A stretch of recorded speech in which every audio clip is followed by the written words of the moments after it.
자전거가 넘어지지 않으려면 뭐가 필요할까요? 자전거가 안 넘어지려면 뭐가 필요할까요? 자전거 못 타세요? 어떻게 해야 자전거가 넘어지지 않나요? 그렇죠. 움직여야죠. 움직이려면 뭘 해야 됩니까? 페달을 부지런히 밟아야 되는 겁니다. 이게 뭐 자전거 값이 뭐 자동차 한 대 값 하는 자전거도 있더라고요. 아무리 비싼 자전거여도 페달을 밟지 않으면 넘어집니다. 페달을 부지런히 밟아야 앞으로 갈 수 있고, 페달을 밟아야 넘어지지 않고 자전거 타는 맛을 볼 수 있는 겁니다. 그리스도인의 헌신을 이렇게 자전거 페달을 밟는 것으로 비유를 하기도 합니다. 헌신, 이건 남을 위한 것 같지만 실상은 내가 넘어지지 않기 위해 하는 것이 헌신이라는 겁니다. 내가 넘어지지 않기 위해서, 예수를 닮기 원해서, 예수 그리스도를 따라가기 위해서 부지런히 페달을 밟다 보면 나를 위한 그 헌신이 다른 사람의 유익을 또 가져오는 열매로 나타난다는 겁니다. 뭐 이를테면 우리가 전도를 한다는 것도요.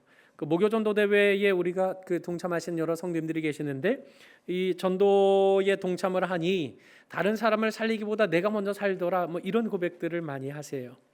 예수님의 증인된 삶을 사는 그 보람, 그 기쁨, 그 원동력이 살아갈 힘을 공급해주는, 다시 말해서 헌신은 남을 위한 게 아니라 나를 위한 게 되더라는 겁니다. 또 우리 토요일마다 이 예배당을 깨끗하게 청소하시는 고정 멤버가 있으세요. 이제 앞으로는 이제 뭐 목장별로 돌아가면서 그 고정 멤버에 조금 더해서 청소하는 일을 우리가 힘쓸 예정인데, 아무튼 이 고정 멤버로 이 토요일마다 청소하시는 분들은 예배당에 들어올 때마다 보람을 느끼실 걸요. 자기가 청소한 곳은 다 눈에 띄게 마련이거든요. 아, 깨끗하다. 아, 잘 정돈되었다. 어제 잘 닦아놨는데 왜 여기에 갑자기 이렇게 먼지가 쌓였지? 하고 또 치우는, 뭐 이런 나 자신에게 유익을 주는 것이 헌신입니다. 그러나 나 자신의 유익을 위한 그 헌신이 바로 어떻게 되는 겁니까? 타인을 위한 유익을 끼치는 좋은 열매로 남는 겁니다. 지금 느헤미야가 하나님의 뜻을 부여잡고 예루살렘을 재건하는 일에 헌신하고 있습니다. 예루살렘, 하나님의 나라, 이것을 건설하기 위한 행보였지만 이것은 느헤미야 자신의 이런 안타까운 마음을 해소하는 장면이기도 하고, 하나님 앞에 자신이 받은 사명을 감당하는 과정 속에 자기 자신이 받는 은혜가 넘쳐나고 있는 겁니다. 아무튼 성벽을 재건하고 성읍을 다스릴 조직을 정비한 다음에 느헤미야는 여전히 해결해야 될 문제가 있었습니다. 밟아야 할 페달이 여전히 있는 겁니다. 4절 말씀에 보면 그 성읍은 광대했다. 예루살렘 성읍은 컸는데요, 그 안에 주민이 적었습니다. 왜 주민이 적었을까요? 그 안에 살 집이 마련되지 않았기 때문입니다. 여러분, 아파트는 무수하게 짓는데 미분양이 납니다. 왜 납니까? 거기에 삶의 기반이 마련되어 있지 않기 때문에 그런 거죠. 아무리 성읍이 크고 화려해도 그 안에 기반이 마련되어 있고 사람이 모여들지 않는다면 그 아무리 화려한 성읍이라 할지라도 그 성읍이 무슨 의미가 있겠습니까? 교회도 마찬가지입니다. 교회 예배당이 아무리 화려하고 아름다운들 그 안에 사람이 없다면 그 교회가 어떤 의미가 있겠습니까? 여기 인천에 가보니까 120년 된 교회입니다. 예배당이 제법 규모가 있습니다. 그런데 팔렸죠. 경매에 나와서 팔렸고 카페가 됐습니다. 또 여기 교회는 주기철 목사님께서 그 어린 시절 신앙생활 하셨던 교회입니다. 저 멀리 남쪽에 창원에 있는데 이 교회는 팔려서 술집이 됐습니다. 유럽에서는 이미 우리 영국에서 돌아온 민재, 유럽의 교회들이 술집, 이슬람 사원 바뀐 거 봤어요? 네, 제가 강요한 거 아니죠? 유럽은 이미 그렇게 바뀌고 있고 우리나라도 이렇게 바뀌어가고 있는 실상은 참으로 안타까운 일이 아닐 수 없습니다. 여러분, 교회는 외형이 아닙니다. 교회는 예배당의 크기, 예배당의 모습, 모양 이런 것들로 규정할 수 없습니다. 사람입니다. 예수를 그리스도로 고백하는 사람들이 모이지 않는다면 아무리 예배당이 크고 화려해도 그것은 아무런 의미가 없는 겁니다. 마찬가지로 예루살렘 성읍을 아무리 성벽을 튼튼하게 만들어 놓았어도 그 안에 사람이 없다면 이건 의미 없는 겁니다. 그래서 결국 그 성읍은 광대하고 주민은 적고 가옥은 미처 건축하지 못한 이 상황에 이 예루살렘에 어떻게 사람들을 불러 모을 수 있겠는가? 이게 느헤미야에게 주어진 또 하나의 과제였던 겁니다. 하나님 앞에 늘 끊임없이 기도했겠죠. 이거 어떻게 하면 좋겠습니까, 하나님? 그때 하나님이 어떻게 하셨습니까? 오늘 5절 말씀, 우리가 읽은 말씀에 보니 내 하나님이 내 마음을 감동하셨다 이렇게 말합니다. 이 말은 원어적으로 보자면 하나님이 내 마음에 생각을 넣어주셨다라고 볼 수 있습니다. 하나님이 내 마음속에 지혜를 넣어주셨다. 하나님 앞에서 하나님 나라를 위해 끊임없이 생각하고 고민하고 기도하니 하나님이 그 마음에 감동을, 생각을, 방법을, 지혜를 넣어주셨다라는 사실을 말씀하고 있는 겁니다. 여러분, 이것이 사실 대단히 중요합니다. 어떤 그 권사님께서 느헤미야와 같이 되고 싶은데 제가 느헤미야와 같이 될 수 있을까 모르겠어요. 느헤미야를 닮고 싶은데, 느헤미야 같은 믿음의 사람이 되고 싶은데 될지 모르겠어요. 그죠? 그게 다 우리 모두의 마음이지 않겠습니까? 그러나 느헤미야와 같이 될 수 없다면 하나님이 성경에 우리에게 느헤미야를 말씀하실 일이 없으셨을 겁니다. 느헤미야가 될 수 있는 이유는 무엇이겠습니까? 하나님의 감동을 따라가면 되는 것입니다. 여러분, 하나님의 감동, 하나님의 인도하심, 성령의 역사하심을 따라가지 않고 성공하게 되면 어떤 일이 벌어지겠습니까? 교만에 빠질 것입니다. 하나님의 인도하심 없이 실패를 마주하면 어떻게 되겠습니까? 낙심하는 자리로 떨어지고 말 것입니다. 그러나 하나님의 인도하심을 따라가면 교만한 자리에도, 낙심하는 자리에도 가지 않고 늘 하나님과 동행하며 문제가 나타날 때마다 하나님 앞에 하나님 어떻게 하면 좋을까요? 그러면 하나님이 내 마음에 생각을 넣어주시는 거죠. 지혜를 넣어주시는 거죠. 방법을 넣어주시는 거죠. 이런 방법으로 하나님은 하나님 나라 일을 이루어 가시는 겁니다. 오늘 하나님이 느헤미야의 마음을 감동케 하셨습니다. 느헤미야의 마음속에 생각을 하나 넣어주셨습니다. 그 생각이 무엇입니까? 계보를 정리해야 되겠다. 이 예루살렘에 지금 누가 있는지, 어떤 사람들이 살고 있는지 이거 먼저 일단 정리를 해야 되지 않겠느냐. 인구조사는 대단히 중요합니다. 왜요? 지금 우리 인구가 얼마나 되는지를 파악해야, 지금 현재를 알아야 나아갈 목표 지점을 만들 수 있기 때문입니다. 그리고 인구수를 확인하는 것은 세금을 걷는 일이나 또 노역이나 부역을 위해서 얼마의 사람을 동원할 수 있는가를 가늠할 수 있는 잣대가 되기 때문에 인구조사는 매우 중요한 문제입니다. 하나님께서는 이것을 먼저 하도록 느헤미야의 마음에 지혜를, 생각을 불어넣어 주신 겁니다. 그런 과정 속에서 느헤미야가 이것을 발견했습니다. 처음으로 돌아온 자의 계보를 발견했습니다. 여기 처음으로 돌아온 자의 계보는 1차 귀환자 명단입니다. 여러분, 그 남유다라는 나라가 바벨론에 의해서 멸망을 당하게 되고 저 머나 먼 곳 바벨론까지 포로로 다 잡혀갑니다. 그리고 70년의 세월을 보내게 되는데 그 이후에 수룹바벨을 중심으로 1차 귀환한 사람들이 예루살렘 성전을 건축을 하고 학자 에스라와 함께 귀환한 자들을 통해서 하나님의 나라 백성이 어떻게 살아야 될 것인가 하는 율법을 정돈하게 되고, 그리고 느헤미야와 더불어서 돌아온 3차 귀환자의 무리와 더불어서 예루살렘 성벽 건축이 완성이 되었던 겁니다. 그 명단들 중에 첫 번째로 돌아왔던 사람들의 명단, 계보를 보게 된 겁니다. 그 내용들은 8절로 60절까지 기록되어 있는데 크게 세 가지로 구분할 수 있겠습니다.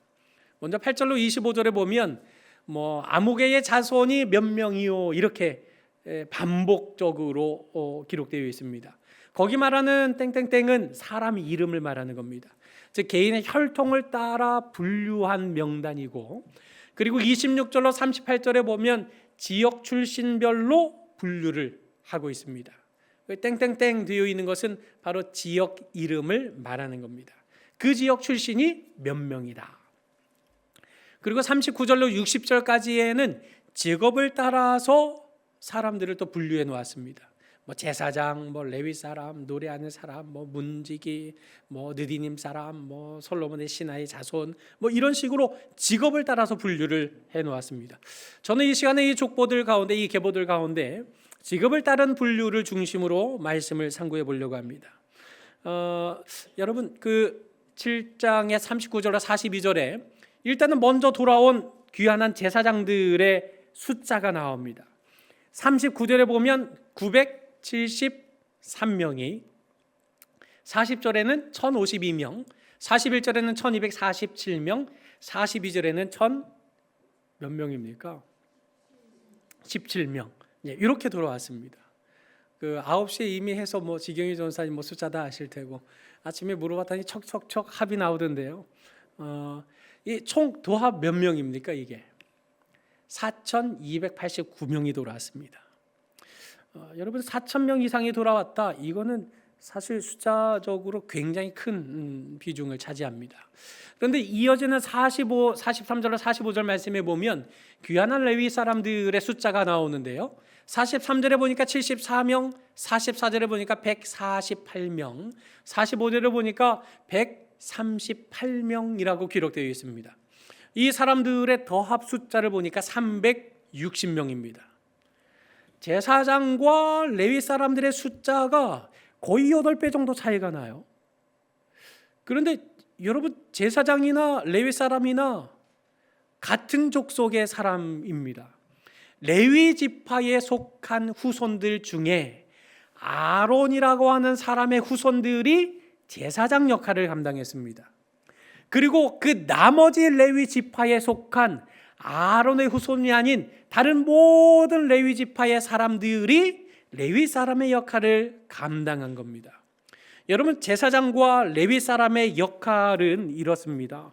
제사장은 무슨 일을 합니까? 성전에서 제사를 집례합니다. 그러면 이 제사를 집례하는 것은 이스라엘 백성과 하나님 사이를 다리를 놓는, 다리를 연결하는 이제 그런 직책을 수행하는 자리가 제사장인 겁니다. 그러면 사람들 앞에서 제법 돋보이지 않습니까? 제물 바친 걸 막 하늘에 막 들기도 하고 흔들기도 하고, 그리고 그 머리에 얹고 손을 얹어서 뭐 기도하기도 하고 불도 피우기도 하고, 뭐 이런 모든 일련의 과정들 속에 하나님의 임재하심을 드러내는 것이 바로 제사장의 역할이었던 겁니다. 그러니 제사장들은 백성들의 존경을 받고 백성들의 지도자 역할을 감당했던 겁니다. 그런 반면 레위 사람들은 어떤 역할을 감당했습니까? 제사장이 돋보이도록 보이지 않는 곳에서 여러 가지 허드렛 일을 감당하는 사람들이 레위 사람들이었던 겁니다. 제사를 다 지냈어요. 그러고 나면 그 제사에 사용된 여러 집기류들을 씻고 말리고 보관하는 뭐 이런 일들, 뭐 이런저런 잡다한 일들을 하는 겁니다. 한마디로 제사장은 빛이 나는 자리였지만 레위 사람들의 자리는 빛이 없는 자리였던 겁니다. 그늘진 자리, 아무도 알아주지 않는 자리, 아무도 존경하지 않는 그런 자리가 바로 레위 사람들의 몫이었던 겁니다. 여러분 한 자손에 아론이라고 하는 한 사람의 가문들만 제사장 역할을 하고 나머지 모든 사람들은 레위 사람의 역할을 감당해야 했다면 제사장이 많겠습니까? 레위 사람이 많겠습니까? 이거 뭐 두말할 필요가 없지 않겠습니까? 그런데 제사장들, 예루살렘으로 돌아온 제사장들은 4,000명이 넘는데 지금 레위 사람들 중에서는 380명밖에는 돌아오지 않았던 겁니다. 왜 그런 것이겠습니까? 다시 돌아오고 싶지 않은 겁니다.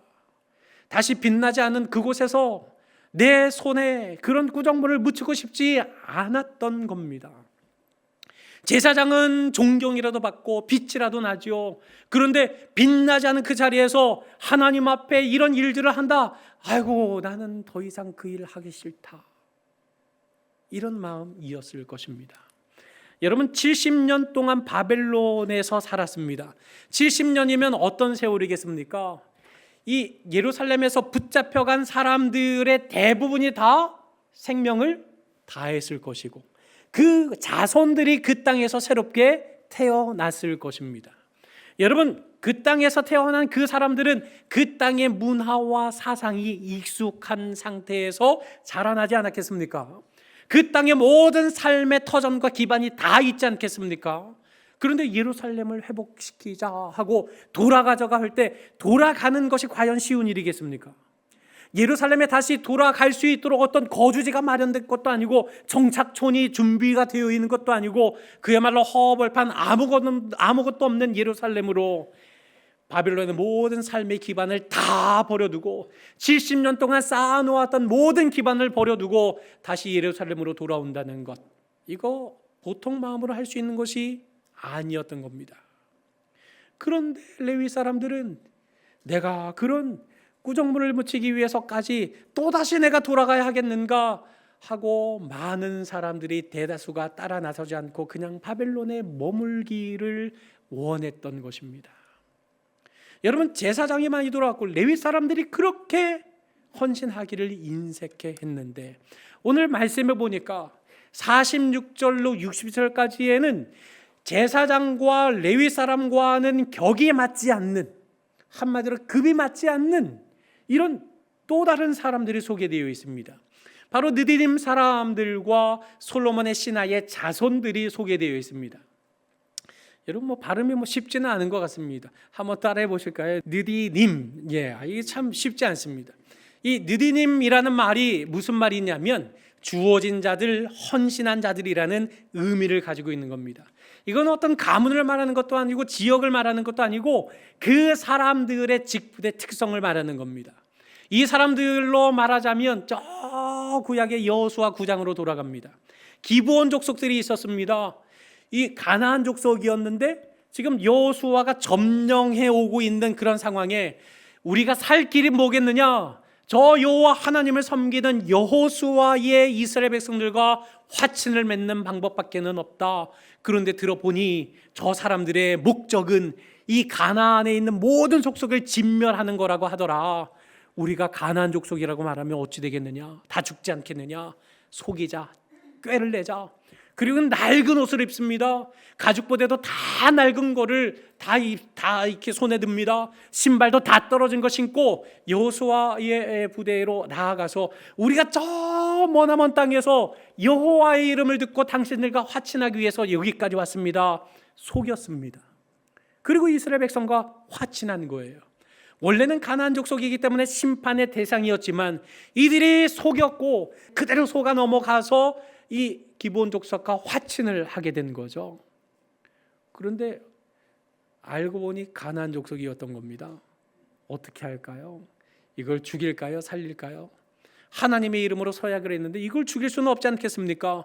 그래서 하나님께서 주신 방법이 무엇이었는가? 기브온 족속 그들은 여호와께서 택하신 곳에서 회중을 위하여, 다시 말해서 이스라엘 백성들을 위하여, 그리고 여호와의 제단 성막에서 하나님 앞에 제사하는 그 일을 위하여 나무를 패는 일, 물을 깃는 자들로 삼았다. 종이 됐다는 말입니다. 레위 사람들이 감당하던 일들 중에 레위 사람들이 깊이 하는 가장 힘들고 어려운 일들, 그거 감당하라고 기브온 족속에게 맡긴 겁니다. 너희를 살려주는 대가야.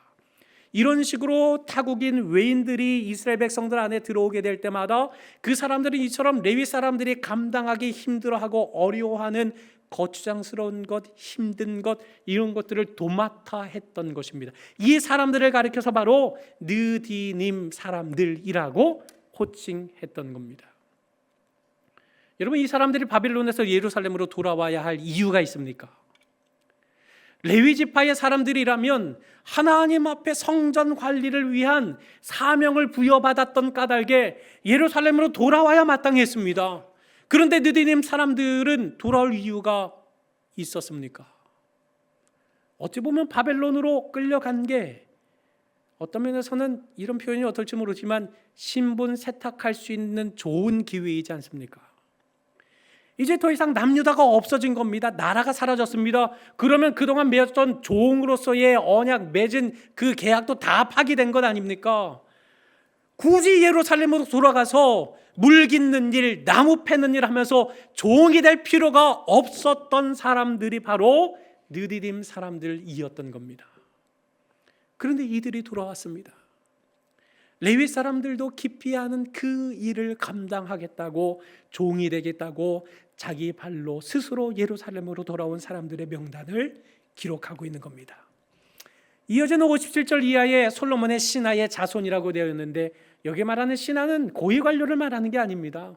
그 솔로몬 시대에 그 성전에서 종살이 했었던 노예들을 말하는 겁니다. 이들 역시도 예루살렘으로 돌아올 이유가 없었습니다. 돌아오면 뭐합니까? 종이 될 뿐인데요. 뭐하러 예루살렘에 돌아갑니까? 바벨론 70년 세월의 생활 기반이, 삶의 기반이 거기에 다 있는데 굳이 예루살렘으로 돌아가서 종이 되어야 할 이유가 도대체 무엇이란 말입니까? 그런데 참 기가 막히게도 아무 상관없는, 도리어 그 땅에서 편안하게 살 수 있을 그런 느디님 사람들이, 솔로몬 신하의 자손들이 종이 되겠다고 자처해서 예루살렘으로 돌아간 겁니다. 여러분, 이걸 어떻게 설명할 수 있을까요? 이걸 돈을 가지고 설명할 수 있겠습니까?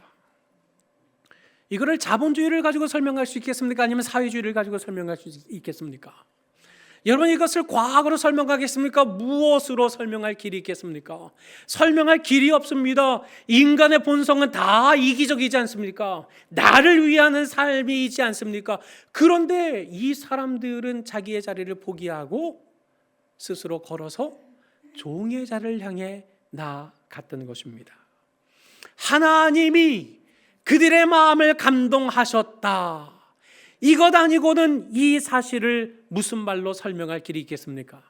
하나님이 그들의 마음에 하나님 나라를 향한 열정을 부어주셨기 때문이다.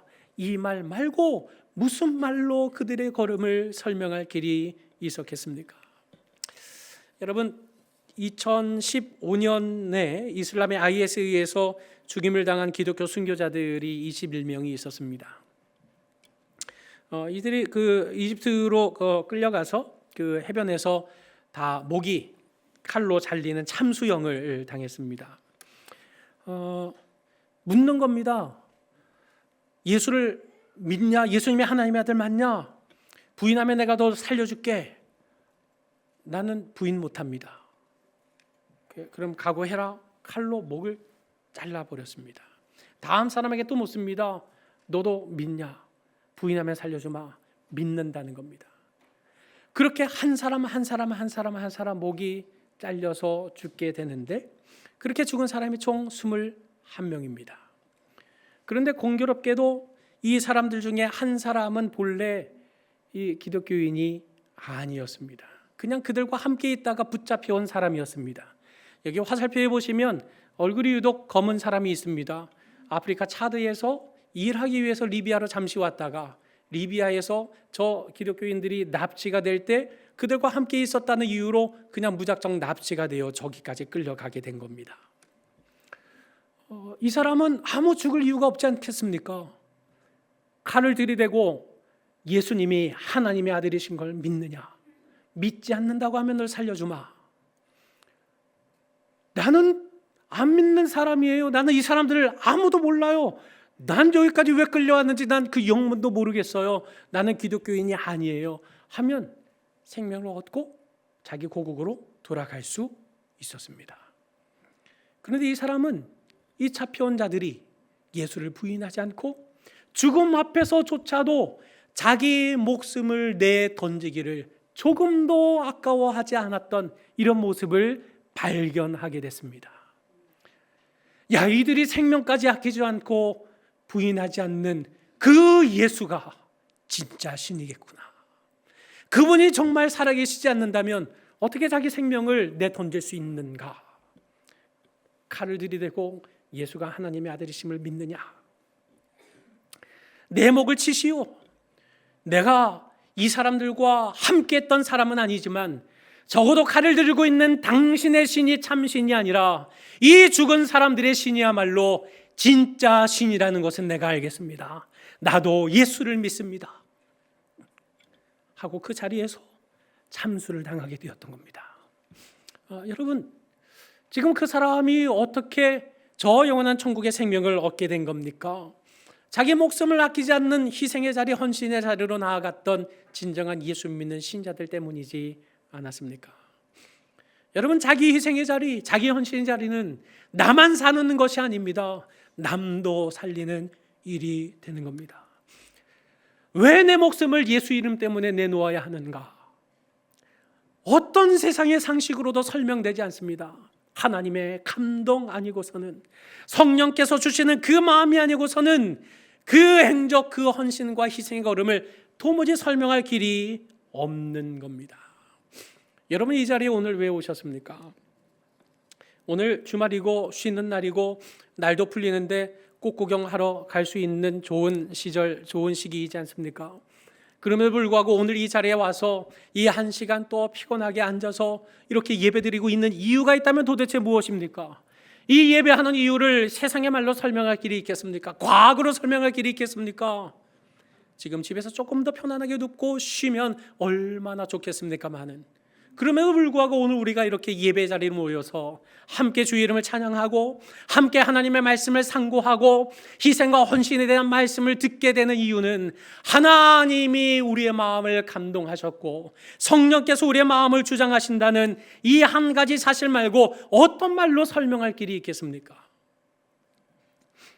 지난 주간에 한 목사님하고 대화를 나누고 있었습니다. 그 목사님과 대화를 나누는데 그 교회의 개척 멤버셨던 권사님 자녀가 그 교회 잘 나오다가 교회를 떠난 거예요. 근데 떠난 교회에서 잘 다니다가 이제 교회를 옮길 참이 된 거죠. 그래서 권사님 자녀들 이참에 오시라 그래요. 뭐 목사님도 바뀌었고 뭐 저거 뭐 이렇게 얘기를 한 거죠. 자녀들한테 얘기했답니다. 우리 교회 목사님도 바뀌었고 교회 분위기도 좋고 목사님도 아주 좋으셔. 그런데 그 자녀들이 나는 설거지하는 교회는 안 가, 이랬다는 겁니다. 그 얘기를 듣고 위로는 해주었지만 마음 한켠에 우리 교회도 설거지하는데 이런 마음이 들었습니다. 마음 한 구석이 서늘해졌고, 그렇지, 다 종교적 서비스를 받기 위해서 좀 더 규모 있는 교회, 큰 교회, 조금 편안하게 신앙생활할 수 있는 교회를 찾는 게 인지상정이겠지. 그게 작은 교회의 한계 지점일 수 있겠구나 하는 이런 마음이 그냥 조금 무거워졌습니다.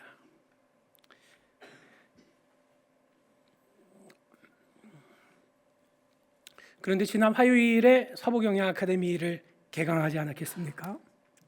이 아카데미에 들어오신 이유가 무엇인지, 어떤 이유로 이 공부에 임하시게 되었는지 다 이렇게 돌아가면서 한마디씩 얘기하고 오리엔테이션을 했는데, 그렇게 돌아가면서 말씀하시던 분 중에 한 분이 나는 주방봉사하고 싶어서 서부경영에 왔어요 라고 말씀을 하시는 거였습니다. 지금은 아직 여력이 되지 않지만 저는 주방에서 봉사하는 게 꿈이에요. 제가 조금 여력이 되면 조금만 이렇게 여유가 되면 나는 주방봉사 열심히 할 거예요 하고 이렇게 말씀을 하시는 거였습니다. 그 말씀을 들을 때 하나님의 말씀이 너의 한계는 거기까지지만 나의 한계는 그렇지 않아. 오늘도 내가 마음에 감동을 주는 자들이 있어. 내가 주는 그 마음의 감동을 붙잡고 순종하고 헌신하는 자리로 나아가는 사람이 있어. 하나님의 마음을 붙잡고 헌신과 희생의 자리로 나아가는 준비된 사람이 있어 라는 그런 마음을 얻게 되면서 얼마나 큰 힘과 위로가 되었는지 모릅니다. 여러분, 주방봉사를 하기 위해서 여기까지 왔다는 말을 어떻게 우리가 설명할 수 있겠습니까? 우리가 삶의 자리에서 희생의 자리를, 봉사의 자리를, 헌신의 자리를 먼저 찾아 나서는 이것을 도대체 무슨 말로 설명할 길이 있겠습니까? 내 하나님이 내 마음을 감동하시는 성령의 역사가 아니고서는 우리는 희생의 길로, 헌신의 길로 나아갈 수 없는 것입니다. 그런 하나님의 마음에 감동이 된 자, 성령의 이끄심을 받은 자들이 모이는 공동체가 교회 공동체가 될 때, 그 공동체야말로 실로 하나님 앞에 살아있는 능력을 발휘하는 그런 기가 막힌 믿음 공동체, 신앙 공동체로 바로 설 것은 실로 두말할 필요가 없지 않겠습니까? 사랑하는 서부경의 성도 여러분, 한 아이가 학급 회장 선거에 나갔어요. 그 가운데 한 친구가 몰표를 받고 학급 회장이 됐어요. 이 친구가 한 말이 뭐냐면, 나는 학급의 걸레가 되겠습니다. 그 애들이 막 까르르 웃었겠죠. 뭐 걸레가 됐는데, 야 걸레가 됐는데 찍어주자 하고 아마 다 그 친구 이름을 썼을 겁니다. 초등학교니까요. 나는 걸레가 되겠습니다. 이 말의 의미를 어떻게 이해를 했을까, 어떻게 해석했을까 궁금하기는 합니다. 여러분, 걸레가 되겠다, 이거 얼마나 참 귀한 일입니까? 걸레라는 존재는 어떤 존재입니까? 나는 더러워집니다. 근데 걸레가 지나간 자리는 어떻게 됩니까? 깨끗하게 바뀌는 겁니다. 내가 학급을 위해서 희생하겠다, 내가 이 학급을 위해서 헌신하겠다, 이 말이 내가 이 학급의 걸레가 되겠다라는 그런 말 아니겠습니까? 여러분, 양초가 자신을 태움 없이 어떻게 빛을 발합니까? 소금이 스스로 녹지 않고 어떻게 짠맛을 내겠습니까? 한 알의 밀이 땅에 떨어져서 썩어서 죽지 않으면 어떻게 많은 열매로 나타날 수 있겠습니까? 여러분, 이런 관점에서 예수님이야말로 실로 우리 세상 그 누구도 닦아줄 수 없는 우리의 죄악을 걸레로도 깨끗하게 할 수 없는, 세상의 그 어떤 걸레로도 깨끗하게 할 수 없는 우리의 추악한 죄를 손수 닦아주신 분이지 않습니까? 우리 죄를 말끔하게 닦아주시기 위해서 주님께서 나무에 달린 자마다 하나님께 저주를 받은 자라는 오명을 스스로 뒤집어 쓰지 않으셨습니까?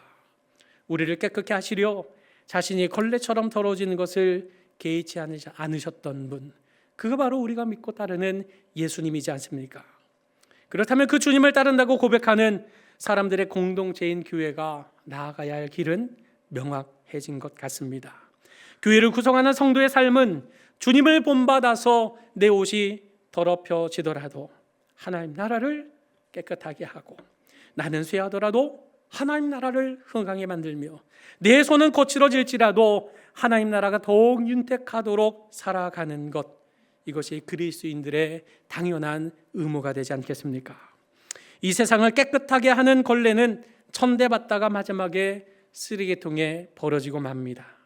그러나 그리스도 안에서 자기를 부인하고 자기 십자가를 지고 따르는 희생과 헌신의 길은 결코 그와 같이 허무하게 끝나는 길이 아닙니다. 그 길 끝에는 우리의 모든 눈물을 닦아주실 주님께서 맞아주시는 영광이 기다리고 있는 것입니다. 우리 주님께서 맞아주시는 그날에 영광의 면류관을 얻게 되고 말 것입니다. 그러므로 영광의 주님을 맞이할 그날을 소망하는 가운데 하나님의 감동을 따라, 그 감동을 외면하지 말고 그 하나님의 감동을 따라 순종하며 희생과 헌신의 본을 나타내는 가운데 하나님의 나라 공동체를 이곳 서북영향을 중심으로 견고하게 세워가는 일에 날마다 동역하고 동참하는 우리 모든 성도님들이 되시기를 주님의 이름으로 간절히 축원합니다.